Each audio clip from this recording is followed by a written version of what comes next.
모비커 여러분, 안녕하세요. 모빅을 배워가는 모빅베어입니다. 오늘은 2021년 7월에 올라온 지혜의 족보 영상을 정주행해보겠습니다. 공부하지 않으면 지킬 수 없다. 이 말이 왜 지금 우리에게 중요한지 비트코인과 튤립, 그리고 모빅을 함께 놓고 이야기해보겠습니다. 이 영상은 최근까지 지식인 사회가 왜 비트코인을 이해하지 못했는지, 그리고 왜 같은 실수를 반복할 수밖에 없는지를 아주 솔직하게 드러내는 영상입니다.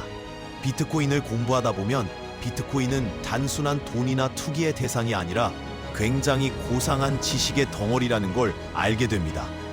그걸 알게 되면 사실 그걸로 충분합니다. 그런데 한국의 지식사회는 비트코인을 이야기할 때 늘 같은 말을 반복했습니다. 비트코인, 그거 그냥 튤립 버블이야. 문제는 이 말을 하는 사람들 대부분이 튤립 현상 자체를 제대로 공부하지 않았다는 점입니다. 튤립 현상이 어떤 역사적 맥락에서 발생했고 어떤 거래 구조를 가졌으며 왜 그렇게 기록되었는지에 대한 고민 없이 튤립 버블, 이 한 문장만 가져다 쓰는 경우가 많습니다. 그렇다면 한번 튤립 현상에 대해 실제로 연구한 논문들을 차분하게 살펴보는 게 필요하지 않을까요? 먼저 역사학자 앤 골드갈 교수입니다. 미국 조지타운 대학교에서 유럽 근대사를 연구한 학자로 튤립 현상을 당시의 편지, 계약 기록, 법정 문서 같은 1차 사료를 통해 분석했습니다. 골드갈 교수의 결론은 분명합니다.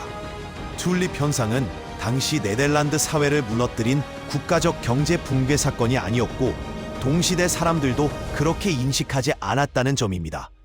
우리가 알고 있는 튤립 버블 이야기는 훨씬 뒤에 만들어진 도덕적 서사에 가깝다는 분석입니다. 다음으로는 경제학자 피터 가버 교수입니다. 브라운 대학교와 UCLA에서 활동했고 국제금융과 자산시장 연구로 잘 알려진 학자입니다.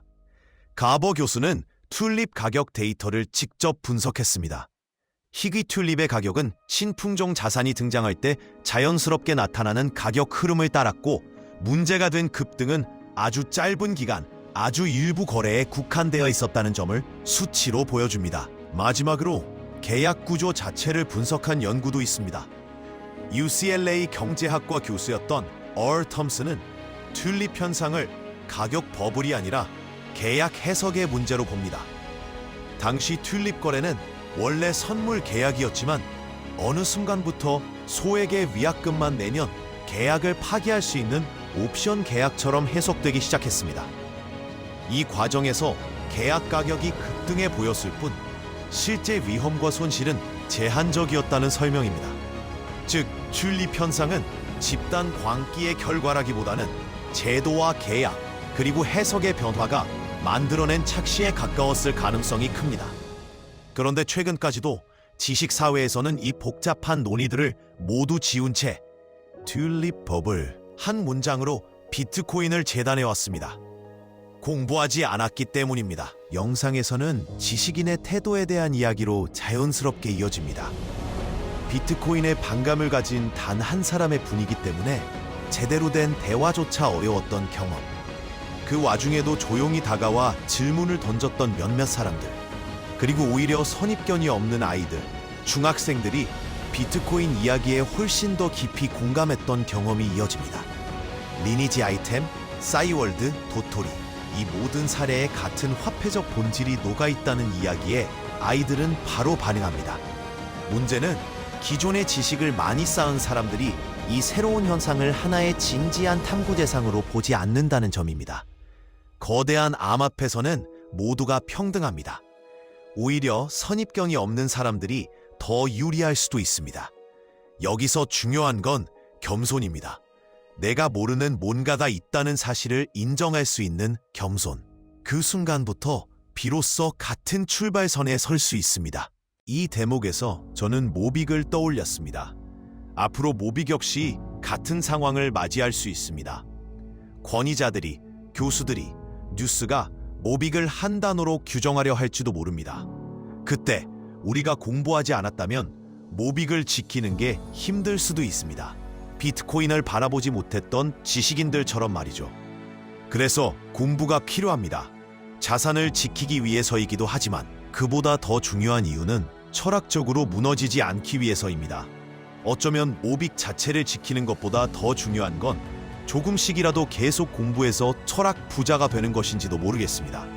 벌목공이 아니라 독수리의 시각으로 세상을 보기 위해서 말이죠. 비트코인을 이해하기 위해서, 그리고 비트코인을 넘어 세상을 이해하기 위해서는 내가 모르는 뭔가가 있다는 사실을 받아들일 수 있는 겸손함이 필요합니다. 그 겸손함이 있을 때 기존의 세계관이 통째로 흔들릴 수도 있는 새로운 지식 체계를 받아들일 수 있습니다.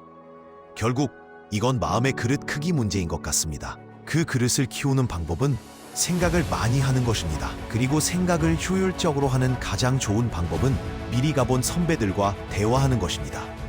우리는 직접 그들을 만날 수는 없지만 독서를 통해 시공간을 넘어서 그들과 대화할 수 있습니다. 우리의 선배들은 책이라는 형태로 자신들의 생각을 남겨두었습니다. 그 독서를 통해 우리는 생각하고 생각을 확장할 수 있습니다. 지금의 오태민 작가가 있기까지 비트코인을 이해하고 비트모빅이라는 무극성을 향한 구조를 떠올리기까지 30년 가까운 독서의 축적이 있었습니다. 그리고 그 뒤에는 수많은 선배들의 노력과 땀이 겹겹이 쌓여 있습니다. 혹시 오태민 작가님의 지혜의 족보를 조금 더 체계적인 형태로 공부해보고 싶으시다면 완행으로 진행 중인 비트코인 완행 열차를 추천드립니다.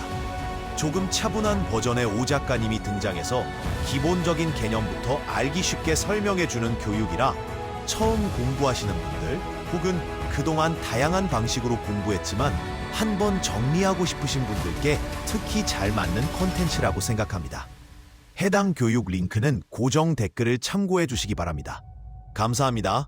모빅베어였습니다.